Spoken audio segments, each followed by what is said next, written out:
Hello there, good day guys. My name is Amor Shaglo Hysand and we're here again. And today we're going to be talking about baggages and luggages. That's what you pack to travel with. So I know a lot of you will be asking what's the difference between baggage and luggage. The two of them are used interchangeably. In British English, baggage, luggage, they all mean the same thing. We now go to the American English. I think luggage has to do with the empty bag without any content, while the baggage has to do with the bag and what is contained in it. But there is no discrimination. Whichever applies to you, it's fine as long as you understand we're talking about the bag you have to carry and what is inside of it. So if you're a beneficiary of the Petroleum Technology Development Fund scholarship and you are to study abroad, then most of the airlines you're going to be ticketing with will allow you carry some categories of luggages or baggages. You have the free baggage, you have the carry-on, you have the cabin baggage, and then you have the excess baggage. I'll start with the free baggage.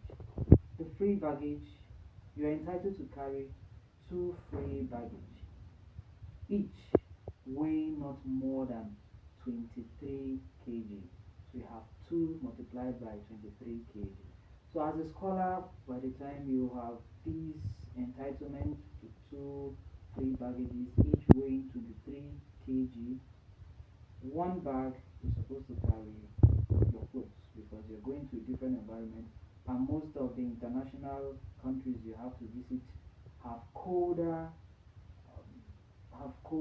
weather than Nigeria. Nigeria is a tropical country, but you are coming to the temperate climatic countries where it's usually very cold, sometimes even down to the minus. And if you, in case you don't know, when we're talking about minus, I mean some of our Nigerian fridge and refrigerators don't go down to the minus yet; they come out with block. So just imagine you put in an environment that is similar to what you have inside your fridge or refrigerator, so it can get very cold. So it's very important for you to have a cloth bag where you have bought winter clothes that help you adapt to that kind of environment. So we're talking about things like this that I'm putting on with thick, thick or heavy trousers. You have to put on socks, very thick ones for that matter, basically made up of wool. You have to put on thermal leggings. I'm currently putting on leggings, but it's inside. This kind of one that our women wear, but those ones on the underneath they have this wool-like thing. So you have to have a cloth bag, and your cloth bag should not weigh more than 23 kg. The other bag you should carry is a bag that contains food stuff. I've made a video on food stuff packaging. You can go look at it. Now, your food stuff bag should not also weigh more than 23 kg. The usual or best suggestion is that you, after packaging in these bags at home, you should do way to weigh them so you don't run into crises or unprecedented events in the airport where you go and then your bags are outrageously beyond 23 kg. Now, just a little tip, when your bags weigh 23.4 kg, they are permissible. But when they begin to weigh 23.5 kg, you can actually round up 23.5 kg to 24 kg. It's a red flag, except when you meet some very easygoing airport officials. Even when your bag weighs 23.6 or 23.7, they still allow you to pass. But for some who can be very strict, once it's 23.4 and above, it's a no-go, and you have to go do some extra arrangement of many of those things. So always know you have entitled to 23 kg times 2 of free baggage, one for clothes, one for foodstuff. Pack as many foodstuff as possible that you can, because you are going into a new environment, and it's not easy for you to just enter today and be adapted to their kind of meals or food. So come prepared. You are entitled to a cabin baggage. Now, if you're flying business class, you have two free cabin baggage. If you're running economy class, which is the class that most of our scholars on sponsorship fall under, you're entitled to just one cabin baggage that should not exceed 8 kg. So be very conscious of what you want to put in there.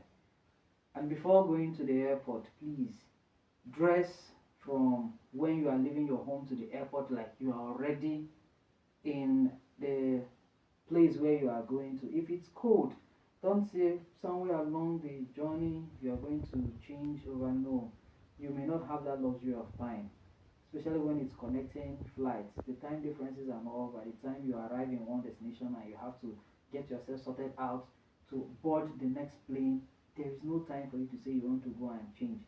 Remember that even inside of the plane, the AC and all, it becomes very cold, very, very cold. Because remember, when the plane is in the air, it's a closed system. Nothing goes in, nothing comes out. So the place has to be very conducive, ventilation and also it's usually very cold inside of the plane. So dress. If you're not using your jacket immediately, you can still hold on to it, but don't put your jacket in your main bag, especially in those two free baggages that are going to be somewhere in the cargo part of the plane. You are not going to have access to it until you arrive at your destination. So don't think somewhere in between the connecting flights you are going to collect your bags and then put in the next plane. No. As soon as your travel route has been established, all of those things happen without your involvement or interaction. So ensure you have your jacket handy. So some of you may like to put your jacket or other things inside of your cabin baggage. That is not necessary. It will only add to the weight of your cabin baggage. So simply hold your jacket on, dress for the kind of environment you are going to, just so that when you are light or drop off from the plane, you're just fitting directly into it. You are entitled to have a carry-on baggage. For most of our guys, male folks, they don't really have a problem. Once they have one cabin baggage is enough for them.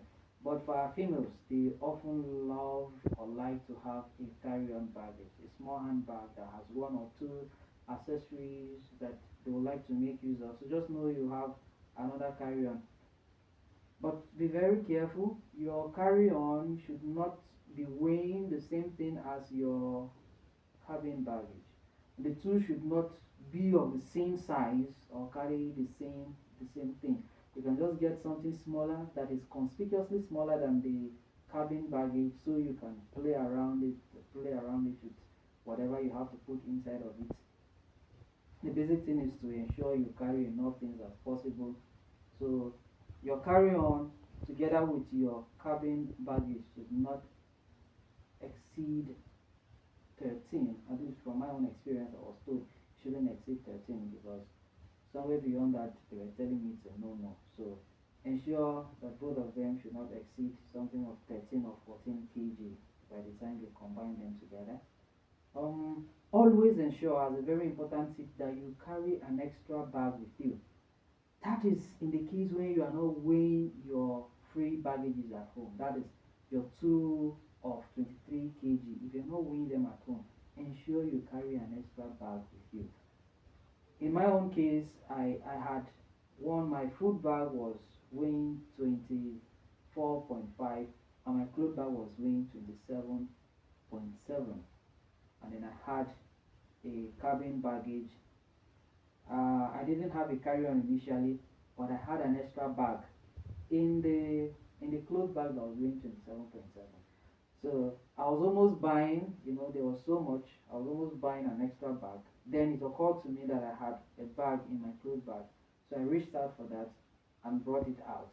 And then I was able to play around with rearrangement of those things, and then had more things put in my cabin baggage, and then still with my carry-on introduce some things into that place. So at the end of the day, I was having 22 point something for one of the bags, and then the other one 23.4, and everything. I didn't drop or leave anything behind. So don't forget, if you're not weighing your bags at home, ensure you have an extra bag somewhere within your baggages. As a very good point of advice, if you can, ensure you pre-weigh your bags at home. Ensure you pre-weigh your bags at home, because at that point in time, if you pre-weigh your bags at home, you can actually do the rearrangements to get the exact number you're looking for. If you have to drop anything, then you're dropping that thing at home. But by the time you come to the airport, you don't have an extra bag, you don't have the funds to buy an extra bag, you'll be forced, and probably the persons that came to drop you off have gone, and you're left to sort out your things. You may be left to just dash out your things to who you do not know. Don't expect having your fellow scholars around and thinking, okay, if you can't carry this, you're going to give it to them. No, they also have to manage their own weight of bags. So you may just be dashing your things out to a stranger. Well, if you're a charitable person, then it's fine. You can actually forgo this, but then pre-weigh your bags at home. So if you need to drop anything, you're dropping it at home. Um, for some other persons, there's a very third and last kind of baggage, and that is the excess baggage. And the excess baggage, it can weigh any amount of kgs, but you are mandated to pay for it. So if you're ready to have an excess baggage, just have enough money on you to pay for the excess baggage. You can check on any of the air flights you are going to be boarding, or the airplanes you are going to be boarding, and they have their various rates for the extra baggages you have to pay for. They pay per kg. So you go to their website to check how much kg the rate is. So whatever the weight turns out to be, you just bring out the money and you pay for it. So ladies and gentlemen, I hope you have been able to follow through with the different kind of baggages, from the free baggage to the cabin baggage to the carry-on baggage, and now to the excess baggage. I hope you're familiar with the system. So if you're preparing and it's your first time being on a plane or being on a flight of this nature, just ensure you follow through with what I've said, and don't forget the very most important tips. Always carry an extra bag if you're not weighing at home, or ensure you pre-weigh your bags at home. If you want to carry excess baggage, ensure you have enough funds to pay for the excess baggage. Ladies and gentlemen, thank you so much for being with us.